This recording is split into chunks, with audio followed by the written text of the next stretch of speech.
നമസ്കാരം. ഇൻഫർമേഷൻ മീഡിയയുടെ പുതിയൊരു വീഡിയോസിലേക്ക് എല്ലാ കൂട്ടുകാർക്കും ഒരിക്കൽ കൂടി സ്വാഗതം. നിലവിലിപ്പോൾ 1600 രൂപ പെൻഷൻ ലഭിച്ചുകൊണ്ടിരിക്കുന്ന ആളുകൾക്ക് വളരെ സന്തോഷകരമായ വാർത്തയുമായിട്ടാണ് ഇൻഫർമേഷൻ വീഡിയോസ് വന്നിട്ടുള്ളത്. നമ്മളെല്ലാ ആളുകളും കാത്തിരിക്കുന്നത് പോലെ തന്നെ ജൂലൈ മാസത്തിലെ പെൻഷൻ വിതരണ തീയതി വന്നിട്ടുണ്ട്. എന്നാണ് പെൻഷൻ ലഭിക്കുക, അതുപോലെ തന്നെ തുടർന്നും പെൻഷൻ ലഭിക്കണമെങ്കിൽ നിർബന്ധമായി ചെയ്യേണ്ട കാര്യങ്ങളെക്കുറിച്ചെല്ലാം വളരെ വിശദമായി നോക്കാം.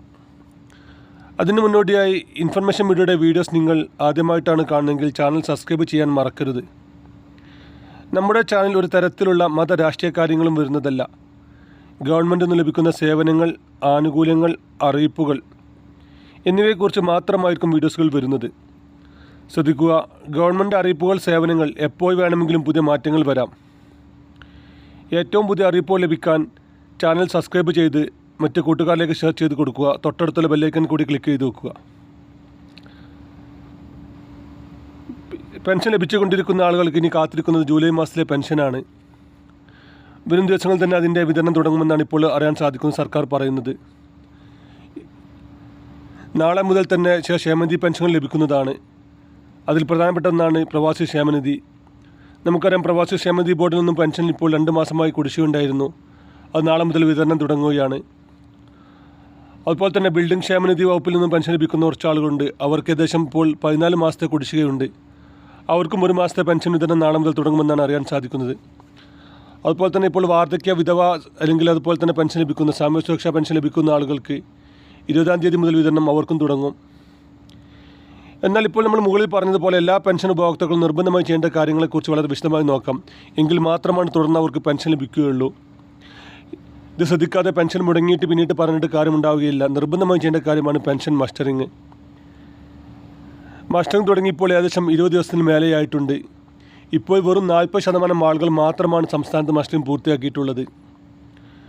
ഒരു വാർഡിൽ 100 ആളുകൾക്ക് പെൻഷൻ ലഭിക്കുന്നുണ്ടെങ്കിൽ 40% ആളുകൾക്ക് 40 ആളുകൾക്ക് മാത്രമാണ് ഇപ്പോൾ ഇനി പെൻഷൻ ലഭിക്കുകയുള്ളൂ. ഈ അവസ്ഥ മുന്നോട്ട് പോയി കഴിഞ്ഞാൽ കഴിഞ്ഞ വർഷങ്ങൾ കാണുന്നത് പോലെ തന്നെ ഒരു തിരക്ക് ദിനം ആൾക്കാർ കൂട്ടുന്നില്ല, അല്ലെങ്കിൽ ഒരു നിർബന്ധ ബുദ്ധി ഇത് ചെയ്യുന്നില്ല എന്നാണ് ഇപ്പോൾ അറിയാൻ സാധിക്കുന്നത്. പല ആളുകളും ആഗസ്റ്റ് തുടക്കത്തിൽ അല്ലെങ്കിൽ ആഗസ്റ്റ് അവസാനം വരെ ഇത് കാലാവധി ഉണ്ടല്ലോ, അപ്പോൾ ചെയ്യാമെന്ന് വിചാരിച്ച് കാത്തിരിക്കുകയാണ്. നമുക്കറിയാം, ഗവൺമെൻറ് ഇതുപോലെയുള്ള സൈറ്റുകളെല്ലാം അവസാന സമയങ്ങളിൽ നല്ല തിരക്കായിരിക്കും. നമ്മൾ പ്രതീക്ഷിച്ച പോലെ ഇപ്പോൾ മസ്റ്ററിങ് പൂർത്തിയാക്കാൻ സാധിക്കുകയില്ല. ഇപ്പോൾ അക്ഷയ കേന്ദ്രങ്ങൾ നല്ല തിരക്ക് കുറവുള്ള സമയമാണ്. ഈ സമയം നമ്മൾ പരമാവധി ഉപയോഗപ്പെടുത്തുക, മസ്റ്ററിങ് പൂർത്തിയാക്കാൻ ശ്രമിക്കുക. മസ്റ്ററിങ് പൂർത്തിയാക്കാൻ സാധിക്കാത്ത ആളുകൾ നിർബന്ധമായിട്ട് ഇക്കാര്യങ്ങൾ വാർഡ് മെമ്പറെ അറിയിച്ച് നിങ്ങളുടെ വീട്ടിലേക്ക് അവർ വരുന്ന രീതിയിൽ കാര്യങ്ങൾ ചെയ്തു വെക്കുക. അതുപോലെ തന്നെയാണ് അടുത്ത മാസം മുതൽ നൽകേണ്ട വിധവ പെൻഷൻ വാങ്ങുന്ന ആളുകൾ ചെയ്യേണ്ട സർട്ടിഫിക്കറ്റുകൾ നൽകുക.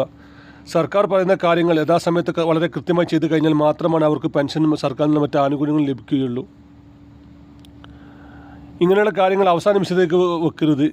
എല്ലാ വർഷവും നമ്മൾ കാണുന്ന കാര്യമാണ്. അവസാന നിമിഷത്തേക്ക് വെച്ച് കഴിഞ്ഞാൽ പിന്നീട് വെബ്സൈറ്റ് ഹാങ്ങാവുകയോ അതല്ലെങ്കിൽ നമ്മൾ മസ്റ്ററിങ് ചെയ്യുന്ന സമയത്ത് നമ്മുടെ ഫിംഗർ പ്രിൻറ്റ് ലഭിക്കാത്ത അങ്ങനെ എന്തെങ്കിലും പ്രശ്നങ്ങൾ വരികയാണെങ്കിൽ നമ്മൾ ആധാർ കാർഡ് ഒന്ന് അപ്ഡേറ്റ് ചെയ്യേണ്ട അവസ്ഥ വന്നേക്കാം. അതല്ലെങ്കിൽ നമ്മൾ വരുന്ന സമയങ്ങളിൽ അവിടെ ഇൻ്റർനെറ്റിൻ്റെയോ അതല്ലെങ്കിൽ സൈറ്റിൻ്റെയോ പ്രശ്നങ്ങൾ മൂലം നമ്മൾ പിന്നീട് ചിലപ്പോൾ വന്നേക്കാം. ഇങ്ങനെയുള്ള അവസരങ്ങളെ നമ്മൾ മുൻകൂട്ടി കണ്ട് തന്നെ നേരത്തെ തന്നെ മസ്റ്ററിങ് പൂർത്തിയാക്കാൻ ശ്രമിക്കുക. നിങ്ങൾ കേരളത്തിലെ ഏത് അക്ഷയ കേന്ദ്രം വഴി നിങ്ങൾക്ക് മസ്റ്ററിങ് പൂർത്തിയാക്കാൻ സാധിക്കും.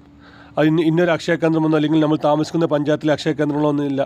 നമ്മളിപ്പോൾ താമസിക്കുന്നത് കാസർഗോഡ് ആയാലും നമ്മൾ കണ്ണൂരിൽ നിന്നോ മലപ്പുറത്ത് നിന്നോ എവിടെ നിന്നും നമുക്ക് മസ്റ്ററിങ് പൂർത്തിയാക്കാൻ സാധിക്കും.